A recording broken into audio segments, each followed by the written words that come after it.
It's time for our preview of Group D. I have journalist James Horncastle, another journalist, David Preece, to chat through all the groups. We've got all the other videos, all the other groups, so go and check them out. But watch this one first. This is an interesting group. Who's finishing fourth out of this group? Who do you think, David? I'd say on the basis of the game against England, I'd say Nigeria. Okay. They didn't show up. They didn't play well, but I've got a little sneaking liking for Iceland. Okay. Who do you think is going to finish fourth? I think Iceland will finish fourth. I think they were a revelation 2 years ago. I look at Nigeria and I just think they've got a bit more talent about them. But hard work beats talent when talent doesn't work hard. You know, I like what Nigeria have got in midfield, in Ndidi, Onazi. I think they've got a couple of different options up front, in Igalo and Kelechi. I think Kelechi in a cup competition, we saw how he did for Leicester in the FA Cup this year, is a dangerous guy to bring on. Because when people talk about Nigeria, I think they, and I've seen it quite a lot with the bits that I've read, people go, Mikel's still the main man, Mikel's still the main man. But I look at the squad and I see the names there. What I see is a lot of guys who aren't the main man for their club. And that can go two ways. That can be a real opportunity when you get that chance at international. Yeah, but I mean, someone like Igalo had one good season in the Premier League, but he could be a name. You know, if he didn't go to China and it sort of drops out of everyone's consciousness, then he could be a name somewhere else. So but they do have the talent. They have. You got Moses, Iwobi, all these guys. They start for these big teams, but they're also kind of on the fringes of these. Yeah, exactly. I mean, they're not the star players in those sides, but I mean, you put them all together. Like I said, they were disappointing against England, I thought. Iceland are a better side than they were 4 years ago. They've better players. They're the collective, aren't they? Yeah, they're greater than the sum of their parts. Iceland confused me. I'm confused by Iceland because the names aren't there. But they continue to do well, top their group. I spent a couple of months there, played there in sort of 2013, so I got to see if the last couple of qualifying games for the last World Cup, where they just missed out to Slovenia. And they got beat 4-2 in Reykjavik, and Aaron Gunnarsson was sent off. And they were still in the game at that point, and they needed to win that game and a point against Switzerland, but they didn't qualify. But you could see there was something there. Yeah. There was sort of like a real sort of belief in the crowd as well. And the only thing they were missing, the general consensus was they're just missing a decent goalkeeper. Now it was Hannes Halldórsson then, and he was playing for, I think it was for Kobe at the time in Iceland. He certainly looked the best Icelandic goalkeeper in the domestic league, but that's an Icelandic domestic league, of course. But he's left and he went to Norway, and he's in Randers in Denmark now, and he has become one of the heroes of that side. He knew that he was the weak spot, and he's worked at his game, and he's become one of the You kind of convinced me now, David. I look at that group and I actually think there are teams that have more talent than Iceland, but Iceland are the one team in that group who have by far the clearest sense of their identity. Croatia got the best midfield in that group, one of the best midfielders in the competition, without doubt. Modric, Kovacic, Brozovic, we can list on Badel, who's actually a very good player, just left Fiorentina. But with Croatia, there's always off the pitch stuff that's going on. There's politics.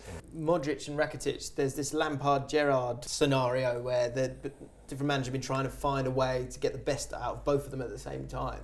Have they figured that out yet? Yeah, different managers, and this is the thing. I mean, they've got kind of no-name managers who are seen as puppets, really. The federation. There's no doubt that this national team could be better coached.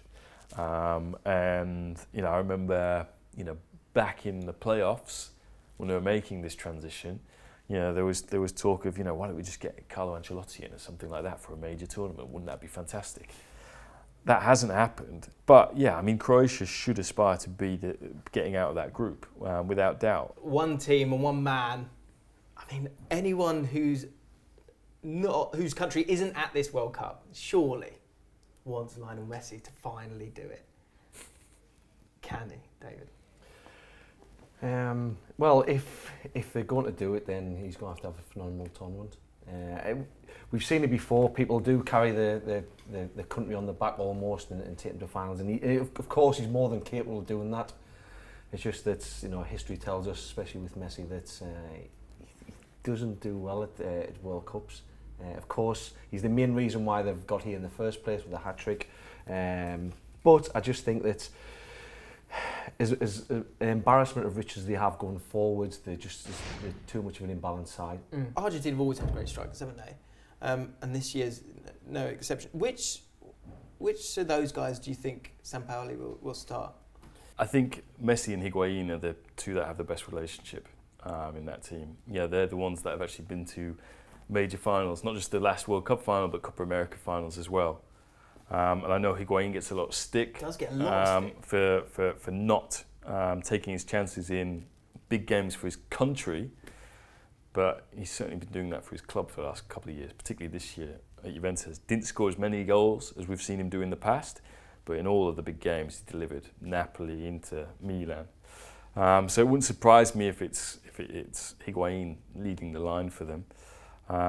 But I think again they have a manager who has got teams to overachieve in the past. We think of Chile. It's disappointing not to have Chile at this competition because we've grown used to them getting to major tournaments, and that was all really started by Sampaoli. If there's anyone who can find a solution, I'd say Sampaoli is one of them because he's won major tournaments before at international level, and he's one of the brightest minds at the World Cup. And he's tried a few different ways already, hasn't he? He hasn't gone, okay, this is how I'm going to play, and kept with that style of play. He's tried a few different formations. Yeah, because he's got all those options, and he's still trying to work out which options work out best, and he's tinkering with things all the time. And also, but he's had someone robbed from him as well with Sergio Romero, his first choice goalkeeper, which I think will be a big loss. Willy Caballero, of course, is a capable goalkeeper, but he's not Sergio Romero. Sergio Romero's, I think his distribution is brilliant, and I think that the fact he doesn't play week in, week out, but often when he comes in for cup games, especially last year in the Europa League as well, when they won the Europa League the season before last, Manchester United, it's disappointing that he's not going to be there. And along with Otamendi and Fazio in defence with Caballero, I don't know. It feels a bit iffy, doesn't it? Well, it does, certainly when you come towards the latter stages of the tournament. The thing is, Fazio and Otamendi have their knockers, but they have had good seasons with their clubs. They both play in teams that play with very high lines, and yes, sometimes they've got exposed. People will bring up the Liverpool games for both of them, against Man City and Roma. There isn't a team in this tournament that attacks like Liverpool. I think people have understood now that Lionel Messi has delivered for Argentina. The Ecuador game, unbelievable. At altitude, had to win the game. They were 1-0 down, scores a hat-trick. But Diego Maradona has set the bar so high, he needs it, doesn't he? More than any player, more than probably any country, he needs it. But in modern football, can one man do it? I think if you ask anybody back in Argentina, he probably's, I don't know, I'm not sure whether he has delivered or not. And because of Maradona... Do you think he's delivered? Only in the respect that Maradona won the World Cup for Argentina, and he took them to the final as well in 1990. Yeah. Until Messi does that, then there can be no comparison, really. Not in the eyes of the Argentinian people. Do you agree with that? He's regularly got this Argentina team to finals. World Cup, Copa America finals. Hasn't maybe defined a tournament in the way that we expected him to, but there's this tournament to come. And if there's this a is player, his last chance at his best, isn't it? And he's had a very good season for Barcelona. They went out in the quarterfinals of the Champions League, which means he hasn't got as much minutes in his legs as some of the other players, like Cristiano, for example. If we're Can it be done at modern football though? With so much organisation, so much money behind it, can one guy be that good? I think at this level, absolutely. Think so? Because I think this level where you don't have as much time to work on the team as you do at club football, individuals still are very decisive. More decisive at international level, I think, to some extent, than at club level. And he's decided a few games at club level. But perhaps the fact that he does have that kind of quality around him, it might not be working in his favour because I'm not sure. Obviously, the structures inside their squad, but they're not going to be subservient to him. They're not going to be all working towards him. They've all got their own sort of their own egos as well. And whereas with Maradona, it was totally different. And through no fault of his own, he's played in brilliant sides at club level. All his sides of Barcelona have been brilliant sides.